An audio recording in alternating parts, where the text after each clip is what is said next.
문제 달인 신의 손입니다. 18년도 3회 제4과목 노동시장론 해설 강의 시작하겠습니다.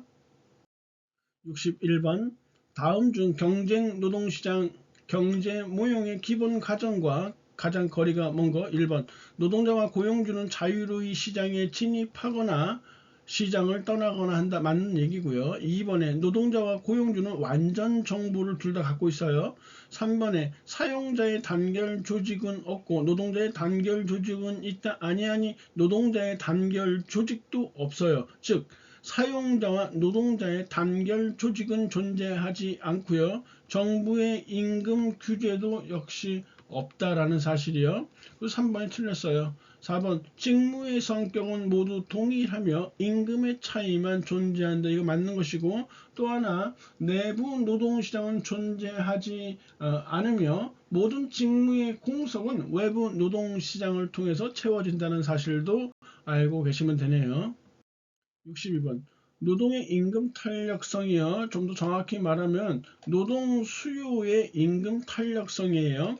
기억번 상품 수요가 탄력적이면 노동 수요의 임금 탄력성이 높다. 맞는 거죠. 다른 말로 하면 노동 수요는 탄력적이다. 이렇게도 나오고요. 니은번 숙련 정도가 높다라는 얘기는, 이 얘기는 대체 가능성이 낮다라는 것이잖아요.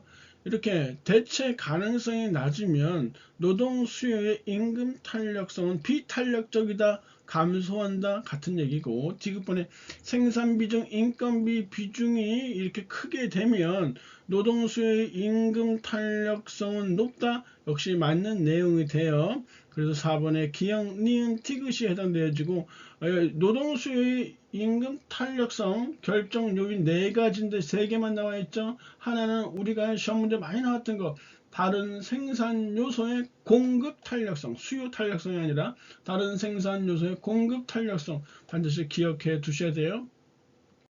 63번 다음 중 성과급 제도의 장점이요. 성과급 제도의 장점 대표적인 것은요, 근로의 능률을 자극할 수 있다는 것이에요. 왜냐하면 이 작업 성과에 따라서 내가 돈을 받기 때문에, 우리 속된 말로 인형에 눈알 붙이기 이거 했었잖아요. 직원 간 화합은 용이하지 못해요. 많이 받는 사람은 아무래도 질투를 받겠죠. 임금 계산 간편하지 못하고요. 확정적 임금 보장 되지 못해요. 그때그때 다른 거죠. 64번 노동자 7명의 평균 생산량이 20단위고요. 노동자를 추가로 1명 더 고용해서 그럼 7명 중 7명이 8명이 이렇게 되는 것이에요. 평균 생산량이 18단위로 감소하였다. 이때 추가로 고용된 노동자의 한계 생산량은 얼마냐? 노동자의 한계 생산량은 델타 L 분의, 다시 말해서 노동 투입량의 증가분 분의 델타 TP, 총 생산량의 증가분이에요. 이거 갖고 그냥 공식에다 대입만 해주면 돼요. 7명이 8명이 돼 있으니까 노동 투입량의 증가분은 8-7 이렇게 하시면 되고, 총 생산량의 증가분 델타 TP는 이 8명일 때는 18단위였으니까 이렇게 쓰시고, 거기서 빼기 7명일 때는 20단위였으니까 이게 바로 총 생산량이에요. 8 곱하기 18, 7 곱하기 20, 이게 총 생산량이란 말이에요.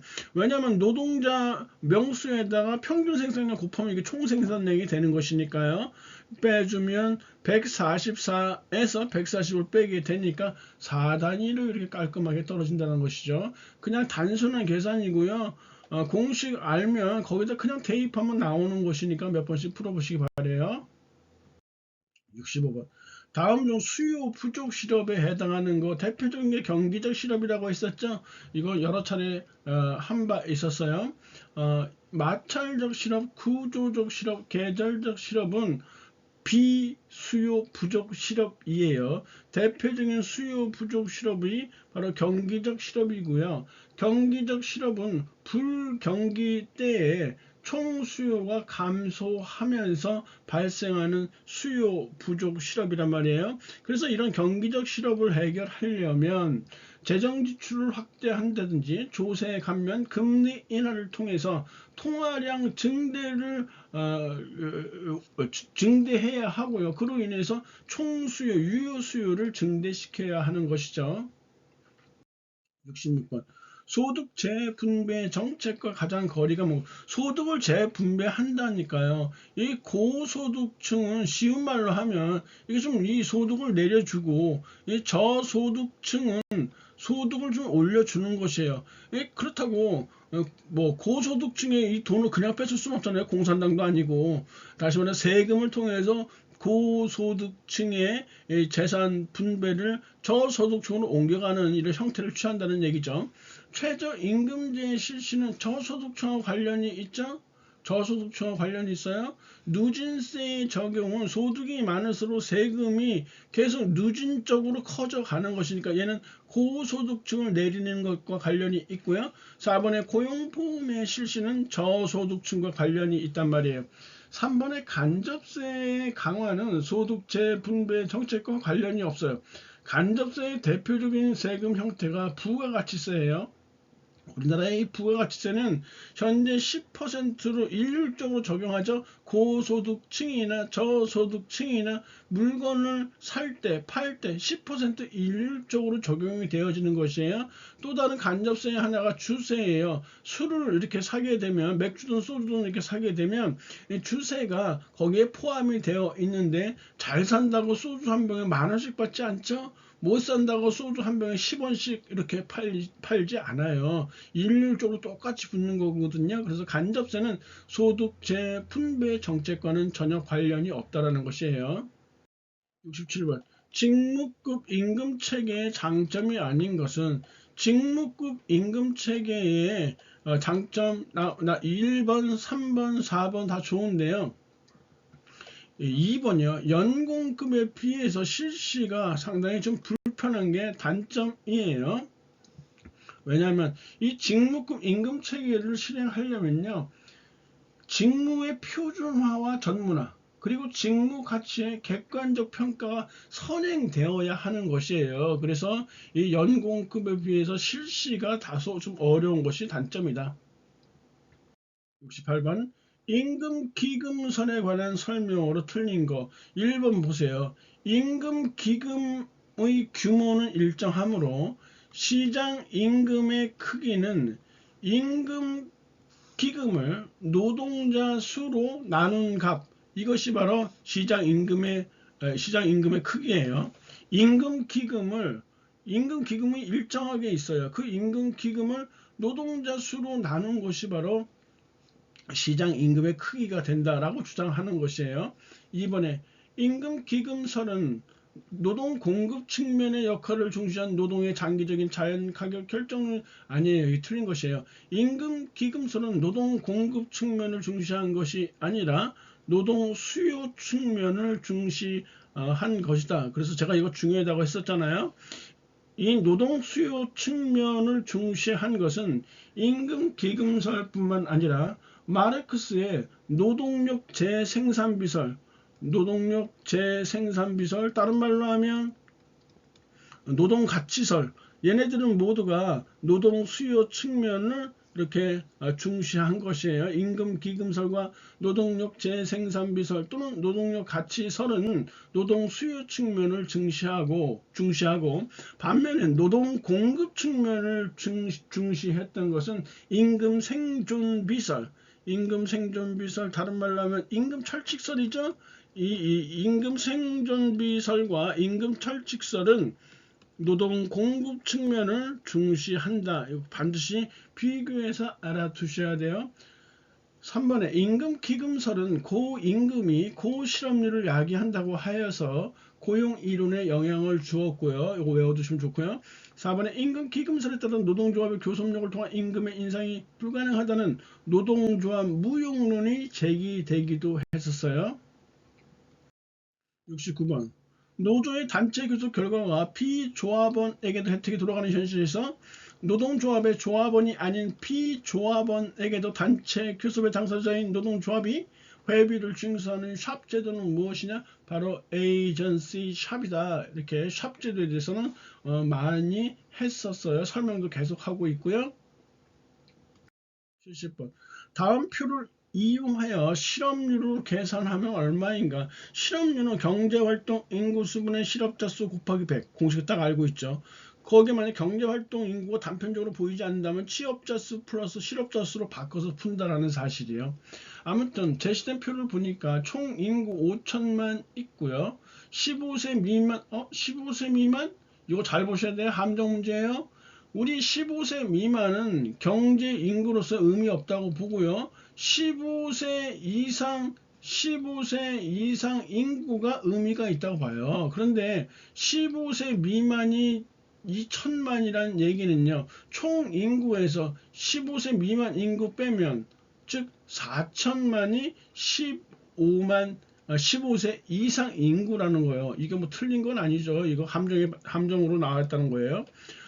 그리고 비경제활동 인구가 800이라고 주어져 있는데요. 15세 이상 인구는 비경제활동 인구와 경제활동 인구로 구성이 되어 있잖아요. 비경제활동 인구가 800이니까 경제활동 인구는 4,000 빼기 4,000 마이너스 800 하면 3,200 이렇게 되겠죠. 그리고 뒤에 이 취업자 수가 나와 있는데 이 경제활동 인구는 취업자 수와 실업자 수로 이렇게 구성되어 있죠. 경제활동 인구가 3,200인데 취업자 수가 3,000이라고 한다면 실업자 수는 200이다. 그럼 다 구했어요. 이 지금 경제활동 인구 3,200 이렇게 그리고 실업자 수 200만 곱하기 100 이거 하면 나오는 것이잖아요.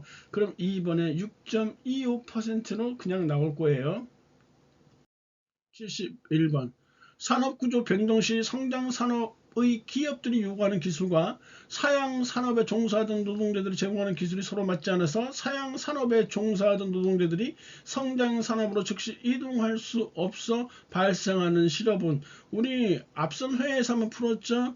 디지털 카메라의 등장으로 인해서 필름 사업 종사자들이 필름 산업에 종사하던 이 노동자들이 실업자가 되는 이런 실업을 어떤 실업이라고 하는가? 기술적 차이가 나는 것이니까 구조적 실업이라고 이미 했었어요. 72번.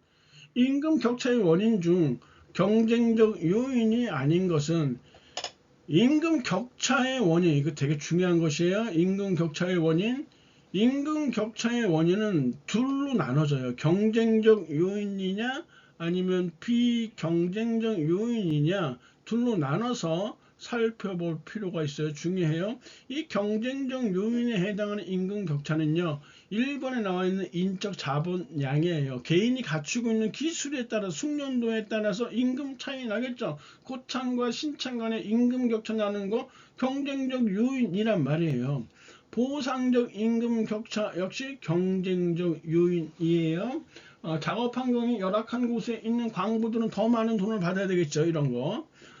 그 다음에 3번에 노동조합의 효과라고 했는데 이 노동조합이 존재함으로써 발생하는 임금 격차는요 경쟁적 요인이 될 수가 없죠. 노동조합에서 추구하는 것이니 그래서 이거는 비경쟁적 요인의 대표적인 것이에요.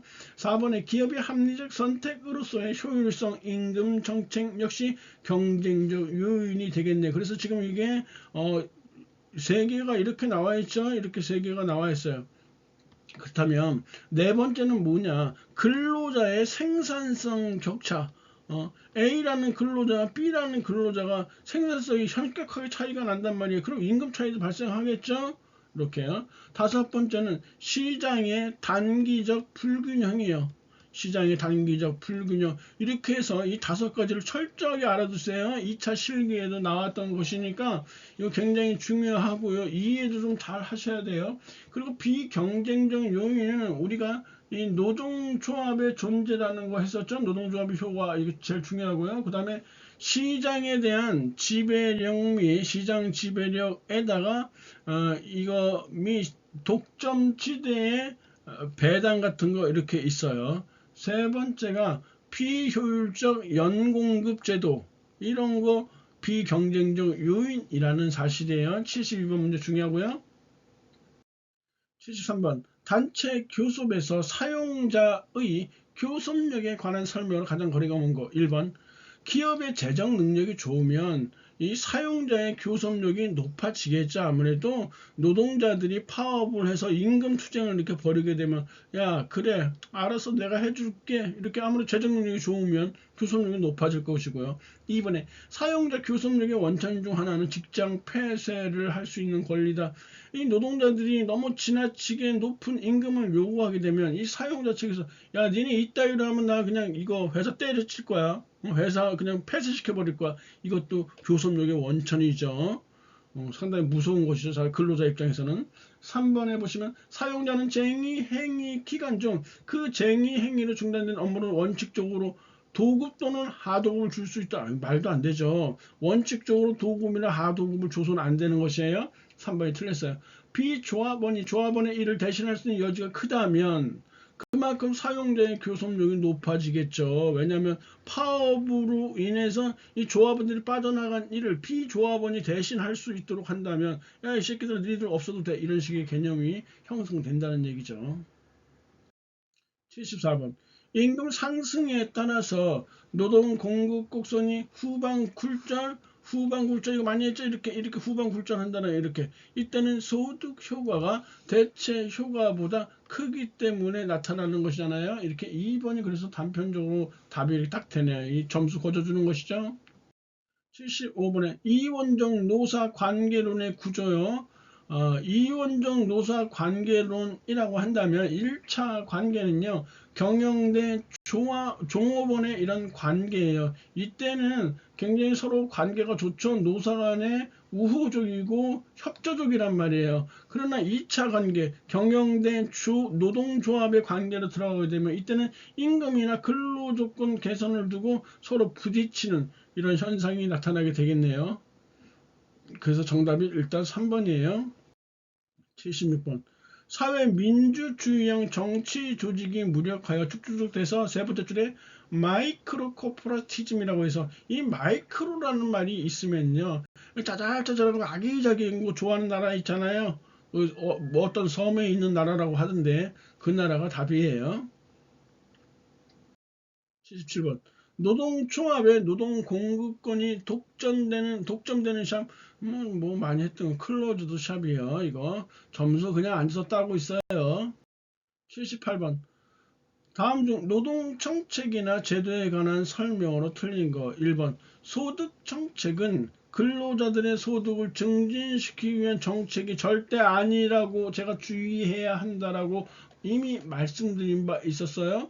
소득 정책은 1960년대 일부 선진 국가에서 물가 상승률과 실업률을 잡기 위해서 실시했던 그런 정책이죠. 그래서 우리가 필립스 곡선이 그때 이렇게 나왔단 말이에요. 물가 상승률과 실업률은 서로 이 상충적인 배반적인 성격을 띠는데 이 둘을 한꺼번에 잡기 위해서 펼친 정책이 소득 정책인데요.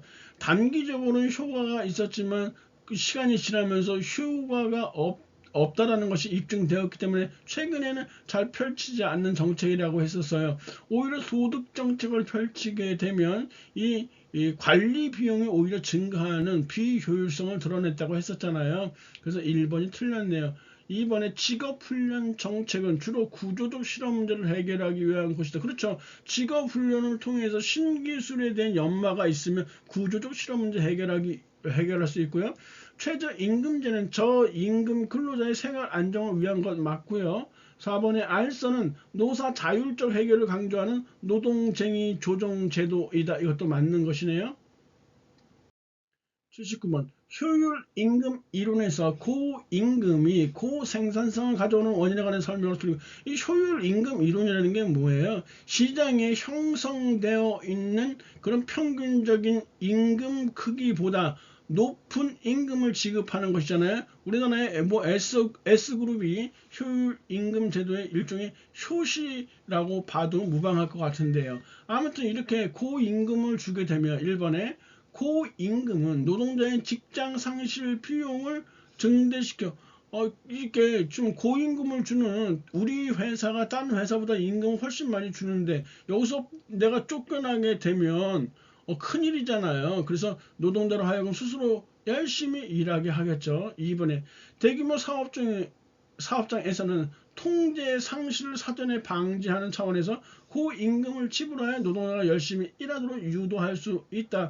굳이 일일이 다니면서 지도하고 감독하지 않아도 이 임금을 많이 주게 되면 이 통제 상실을 사전에 방지하는 그 효과를 보일 수 있겠죠. 노동자가 알아서 열심히 할 수 있어요. 괜히 찍혀서 쫓겨나면 안 되니까요.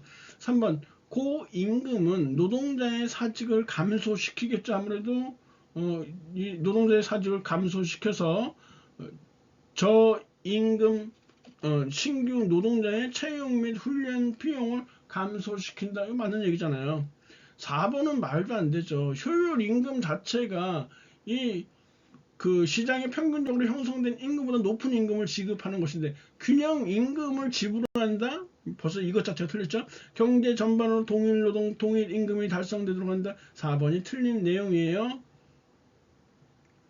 80번. 다음 중 경기 침체 시 실업률이 높아질 때 경기 침체 시에 경제활동 인구가 감소되는 효과는 뭐 경기가 이렇게 침체하게 되면요, 이게 구직 활동을 적극적으로 하던 사람이요, 구직 활동을 적극적으로 하게 되면 그 사람을 우리는 실업자라고 한단 말이에요. 그런데 이 적극적인 구직 활동을 하던 이 사람이 더 이상 못하겠다 실망해서 포기하게 돼요. 이 포기하는 순간 이 사람 실업자는 비경제활동 인구가 돼 버리거든요. 이 사람을 우리는 실망 노동자라고 이렇게 얘기를 하고요. 이렇게 실업자가 비경제활동 인구로 전환됨으로써 경제활동 인구가 감소되는 것이에요. 왜냐하면 실업자 자체는 경제활동 인구란 말이에요. 그런데 이 실업자가 구직활동을 포기하게 되면 실망해서 포기함으로써 비경제활동 인구로 전환되게 되니까 경제활동 인구는 감소하게 되는 것이에요. 이것을 우리는 실망 노동자 효과라고 한다. 강의진님 고생하셨고요. 다음 시간에 뵙겠습니다. 감사합니다.